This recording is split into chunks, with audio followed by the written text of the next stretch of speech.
You know what I'm tired of? People in love. Oh my god, enough! Something about the wintertime makes people want to hold hands more, and kiss more, and fog up each other's glasses, and cuddle under blankets, and make each other romantic dinners, and it's honestly quite nauseating. And if you also get that icky feeling when somebody's being super romantic in front of you, that's something that you just gotta work through. Because otherwise that feeling is gonna eat you alive. But if they're being like really gross about it, then it's like, yeah, okay, fair. In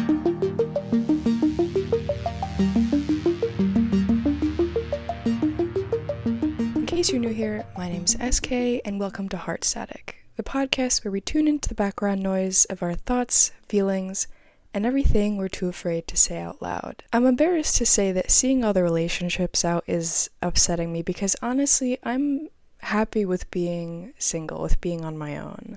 But lately, I think it's something with the Valentine's Day season that it just feels like everyone is in a relationship. Something I've noticed that people get into relationships when they're not really ready. And this has to deal with bringing baggage into a relationship. And it's not like people go into relationships being like, haha, I have all this baggage and I'm gonna mess their life up because that's fun.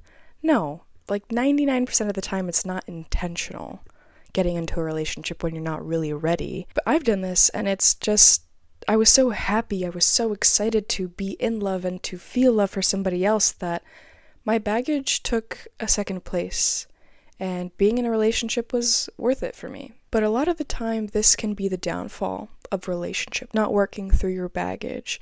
And whether or not we do this on purpose, it turns into a cycle of, here, deal with my shit, it's our shit now, love you. And now I'm saying baggage and you're probably nodding, being like, yes, my ex had a lot of baggage. Yeah, I'm familiar with that, but let's just explore a few. Baggage could look like expecting your partner to love the parts of yourself that you can't. This is usually an insecurity or a flaw that you perceive that you have. Someone or something taught you in life that you were unlovable in that way, and you believe them. And this could lead to constantly needing reassurance on your appearance, your intelligence, anything that bothers you that you can't really get rid of, no matter how many times people try to convince you otherwise in your adult life. Baggage could look like worrying that your partner is cheating. You might have an ex that cheated on you, or maybe your parents fell into that dynamic, and this can lead to forcing your partner to share their location, checking on them 24/7, and not allowing them to go places with certain people because you don't trust them. Whether that's the person or your partner, doesn't matter. Baggage could look like being emotionally unavailable. Maybe you were taught from a young age that emotions aren't to be trusted, or they're an obstacle, they're useless. And this can lead to not being able to communicate your feelings or not being able to understand what feelings you're experiencing because you've pushed them down for so long.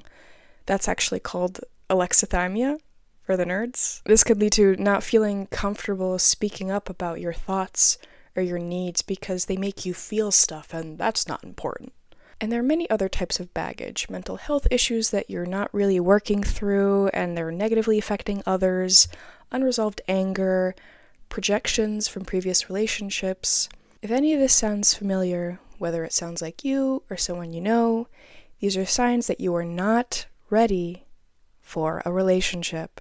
It is not someone else's job to fix you. It is not your job to fix others. You cannot fix another human being. Low self-esteem, trust issues, emotional unavailability, these are all things that you have to work through before you start looking for a new relationship. And you might be saying, but SK, I wasn't looking for a new relationship and my partner just fell into my lap. Well, my friend, you've fallen victim to the rose-colored glasses. It feels like most people know when a relationship is doomed, except for the people who are in the relationship. Rose-colored glasses are so real. It's not until you experience post-relationship clarity where you're like, damn, I did a lot of things wrong. They did a lot of things wrong.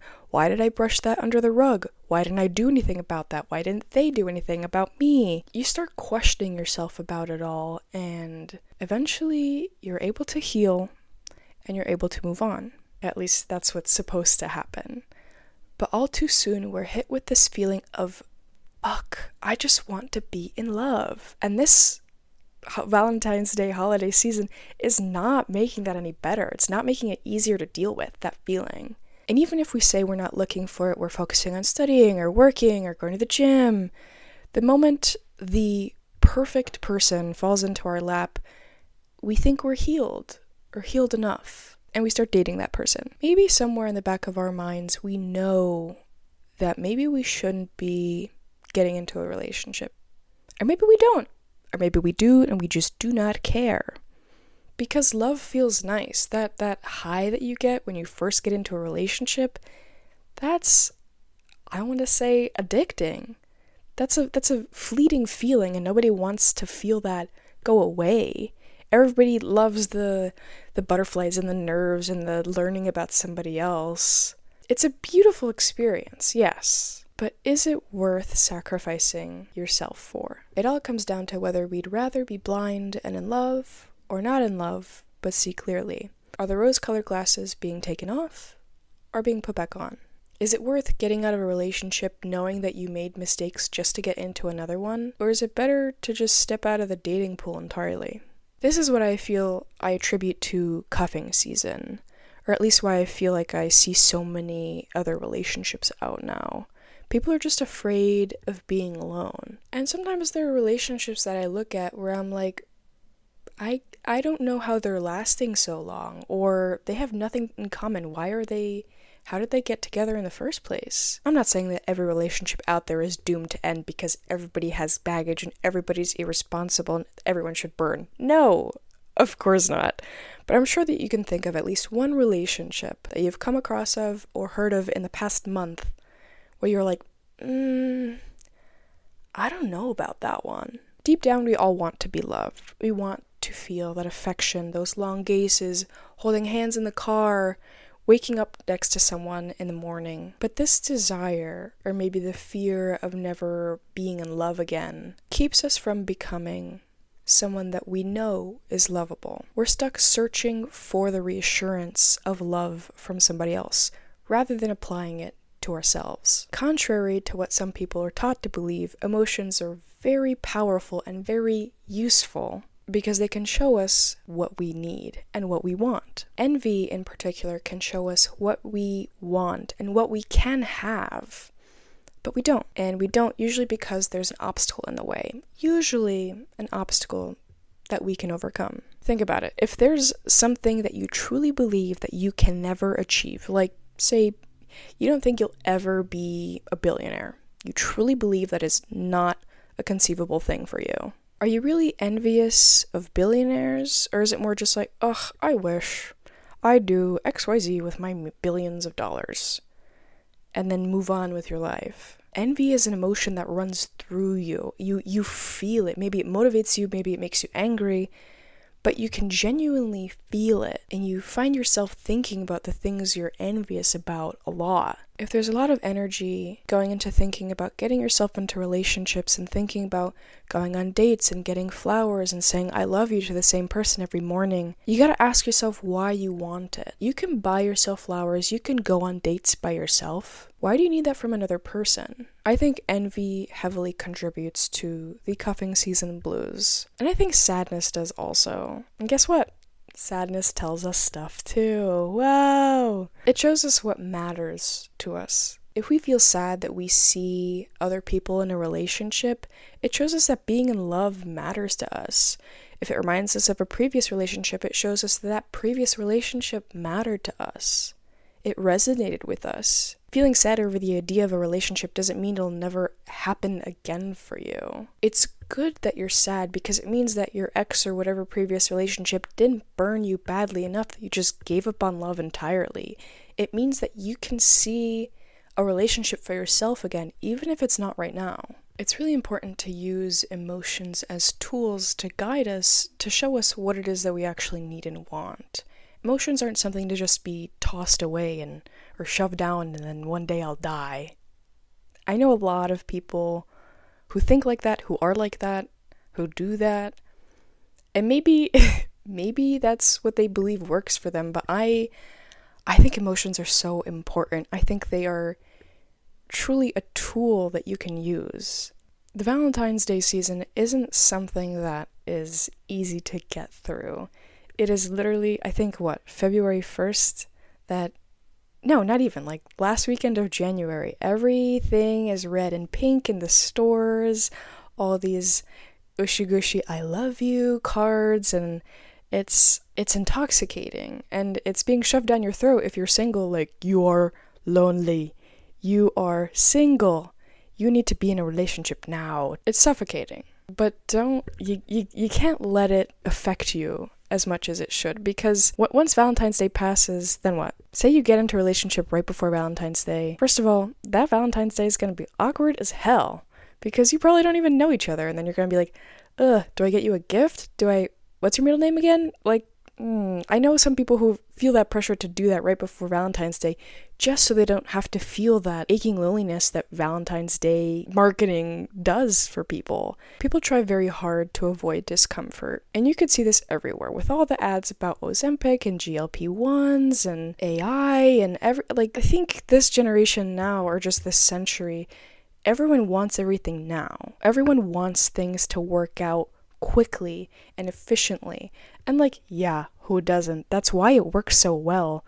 But the only way that you'll be able to actually achieve that growth is by, unfortunately, suffering, or at least sitting in that discomfort. That's how you learn about yourself. That's how you're able to expand your thoughts and your feelings and your personality. Yeah, if you take a GLP-1, then you get skinny. Great, good for you. That's your goal. But then as soon as you get off that GLP-1, because you didn't learn those habits of good eating and exercise and figuring out what's right for your body, you're going to gain all that weight back. And then you're going to feel the need to get onto the GLP-1 again and spend more money when you could just sit in that discomfort and work through it. It's the same thing with emotions. If you're feeling a negative emotion, sit through it. Ask yourself, why am I feeling this way? What is happening to me that makes me feel this way? What does it mean? And feeling that discomfort during Valentine's Day season, feeling that cuffing season blues, as horrible as it is kind of a good thing, because it's showing you what you need and what you want and what you care about. You care about being in love. You care about finding someone right for yourself. Would you rather be in an okay relationship and have it be just enough, I guess, for you? Or be in a relationship that genuinely means something, that genuinely makes you a better person, that makes you work harder, that makes you think smarter, that makes you a better person every day, even if it takes a little bit of time to get there. Again, I've mentioned this before. Everybody thinks, or society tends to teach us, that being alone is being bad. Being single is being bad. It's not. Unless you're not taking the time and effort to sit with the discomfort that you're experiencing about why being alone is bad and working through it, improving yourself. If you're feeling that you need a relationship because you want someone to love you, why can't you love yourself first? Your love for yourself should never be beneath anyone else's love. You can't find that in you can find it in other people, but that shouldn't prioritize the love that you have for yourself. So all in all, during this holiday season, take a moment to think about if you're uncomfortable by people in love. If it makes you go, yeah. If it's genuinely coming from a place of, I don't want that, I don't need that, I think that means you're healing. I think that means you're coming to a place of peace with being alone and being yourself. If it's coming from a place of, I need that, I want that, ask yourself why. Ask yourself what it means for you. What does being in a relationship mean for you? Find your values of being in a relationship. Find what matters to you. And then go forward and look for that in other people. The dating scene is atrocious right now, but you will find it eventually. I promise. That's all I have for you guys today. Thank you so much for listening. If you like my music, they were made by my friend Dari Kolchitsky, and you can find more of his information at warmglowrecords.com. If you enjoyed this episode, be sure to follow this podcast wherever you find yours. Also follow the Instagram at heartstaticpodcast, where I post clips updates, and whatever you want really, just DM me and let me know. And if you have any suggestions for a future episode, feel free to email me at heartstaticpodcast@gmail.com. If you're not watching this on YouTube already, go on over to YouTube, give this a like and subscribe. If you want, I guess. And make sure to tune in next time to feel your heart static.